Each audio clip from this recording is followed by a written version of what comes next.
Anxiety. If you are deeply depressed, you need professional help and should see a competent hypnotherapist who will ascertain the cause of your depression in a few sessions. Even the most intelligent person is usually totally unaware of the cause of the depression. Using regression, the hypnotherapist takes you back in your memory to the time when some traumatic event occurred that your conscious mind finds too painful to accept. The event is dealt with in a way that neutralizes its effects, and the depression disappears. Genuine sadness is a normal reaction to the death of a loved one or to any other great loss or disappointment. Fear is normal when life or unhappiness is experienced. Such emotions diminish in intensity over time and must be accepted as a part of life. But instead of diminishing with time, exaggerated, unreasonable fears often increase in intensity and generalize into incapacitating anxiety and phobias. For a boy walking across a railroad bridge, fear would be a healthy reaction to the sound of a train approaching.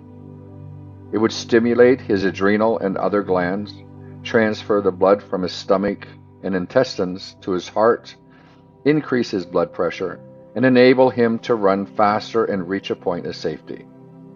The short-lived emergency over, his vital functions would resume to their normal activity without having harmed his body. Chronic fear keeps the body in a constant state of emergency alert and causes abnormal physiological functioning. Anxiety is a sickness of the mind, and a sick mind invariably results in a sick body. For what we think is what we feel. Anxiety is often the result of a habit of exaggerating the possibility of danger out of proportion to its probability. It is remotely possible that you could be harmed in an earthquake if you live in California, or by a tornado if you live in the Central Plains states. If you live near a river, you could be caught in a flood. Normal people accept such risks for what they are, possible but remote, and don't let them interfere with their lives or their happiness. Neurotics literally worry themselves sick, treating each possibility as a probability. The resulting apprehension causes a constant state of incomplete digestion, high blood pressure, rapid pulse, and the general disruption of the vital bodily functions. This inevitably leads to some form of psychosomatic illness. Fear must be followed by action. The purpose of stepping up the bodily activity is to ensure greater temporary strength with which to overcome the fear-producing challenge. Anxiety is fear that finds no outlet. Why sound the alarm and prepare the body for action every time we think of an earthquake or a tornado, when we'll probably spend a lifetime unharmed by either? The worrier races his motor at full throttle while his car stands parked, using up the energy he needs for daily living and wondering why he's tired and sick. A good example of exaggerated emotion that affects many is fear of flying. Airplane pilots take off and land thousands of times with a near-perfect safety record. The stripes on the sleeves of many attest to their having flown years without mishap. Statistics show flying in a scheduled commercial airlines to be safer than driving an automobile. Yet fear causes many travelers to drive for days rather than use air transportation. In dealing with the conscious mind, you must compare the chances of being harmed to those of not being harmed. In dealing with the subconscious, you must convince yourself emotionally through self-hypnosis. But let's reason with the conscious mind first. If an airline pilot can fly safely every day for 20 years, why should he have an accident on the same day you decide to fly? The person dominated by such fears will say, "When I fly, that's just the day that an accident is likely to happen." He thinks he is so important that 90 other people will be harmed just so that he can be right. By this reasoning, he should be afraid of a plane's motor will drop out, go to his roof and hit him while he sleeps. It's possible, and he thinks he's important enough to have it happen to him. Recently, Mrs. J was learning self-hypnosis and the principles of structuring a suggestion. And a month later, she came with this story. My husband travels a lot, and he always uses air transportation. I often wanted to go with him, but every time I got on the plane, I was scared to death. I sat with my eyes shut on the takeoff and the landing and held on to the arms of the seat. That is, until this last trip. I hypnotized myself every day for 3 days before we left and played my tape while in the trance. On the tape, I had recorded such suggestions as, I enjoy riding on an airplane. I like to look out the window on the takeoff and see the houses getting smaller and smaller. I get a big thrill out of the thrust upward, and I'm alert and interested in the whole procedure. I enjoy seeing the tops of the fleecy white clouds and watching the rivers curling about in a way I've seldom seen.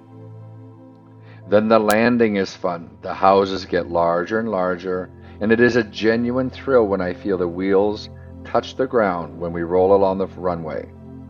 I get a real thrill when I fly, and I love to do it. I got on the plane without my usual apprehension and looked out the window during the takeoff just to see if I could. I actually enjoyed watching the houses get smaller as we gained altitude and felt no fear at all. My husband called my attention to the fact that my palms weren't wet as they usually were.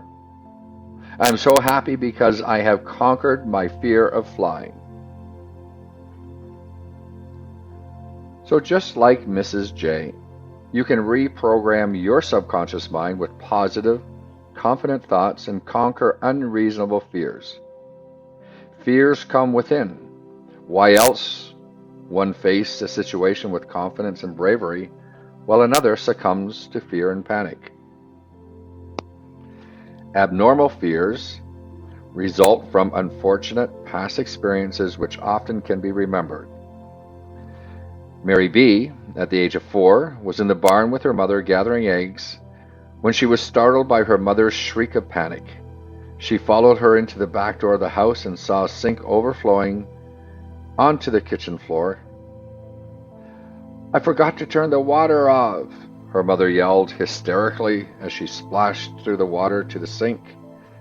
Although her mother had reacted out of proportion to the seriousness of the situation, Mary was emotionally scarred by her mother's seamless helplessness and fright. However, this event was not so painful to remember that Mary blocked it from her conscious mind. Later, while in elementary school, she lived in constant fear that the town water tank, which was located on a school lot, would overflow and drown her and her schoolmates. At the time, she didn't connect the fear with the overflowing sink incident, but as an adult, Mary remembered many such incidences in which her mother was overcome by fear.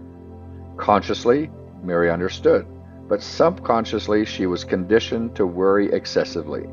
She subsequently learned self-hypnosis, and after 6 weeks of reprogramming her subconscious with positive, life-affirming concepts, she discovered she could and would enjoy life more than she had ever dreamed possible. Affirmation for anxiety.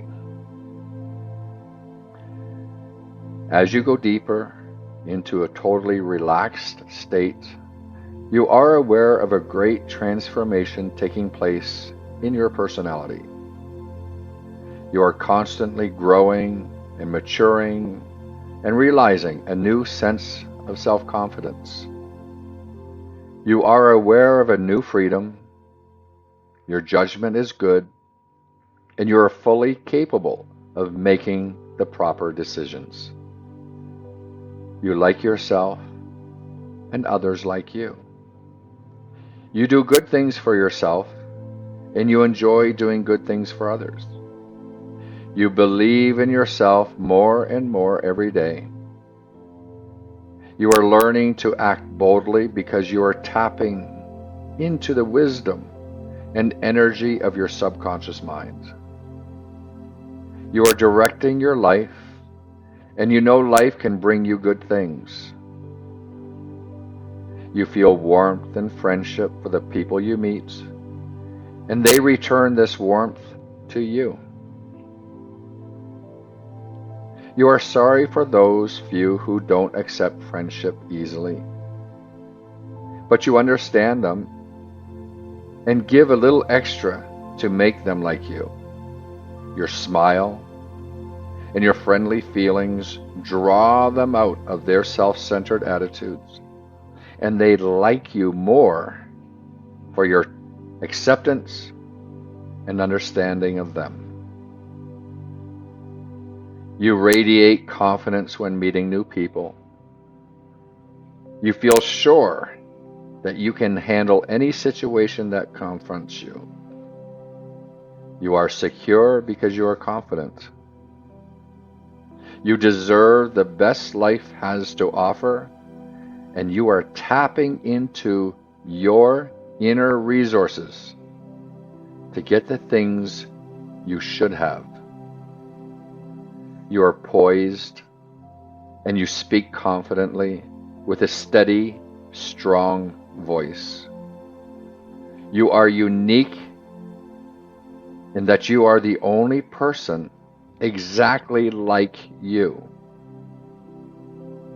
You may not be perfect, but you are perfectly you, and life has a good reason to express itself through your complex personality. You like people, people like you. They like you because you are confident and strong, and because you express yourself clearly. Each day, you become more secure, more capable of giving and receiving love. You are a happy, confident person, and you have a great respect for yourself. Other people are attracted to you. They give you their sincere friendship, and you deserve it. And you are discovering many talents that are now emerging from your subconscious, and you are letting your imagination work for you. Every day, in every way, you feel more confident that you can handle and solve any problem life has to offer, no matter where you are, no matter who you're with, no matter the subject matter. Because you are a good, lovable person, and you think clearly and act cleanly, positively. You have poise, confidence, and ability.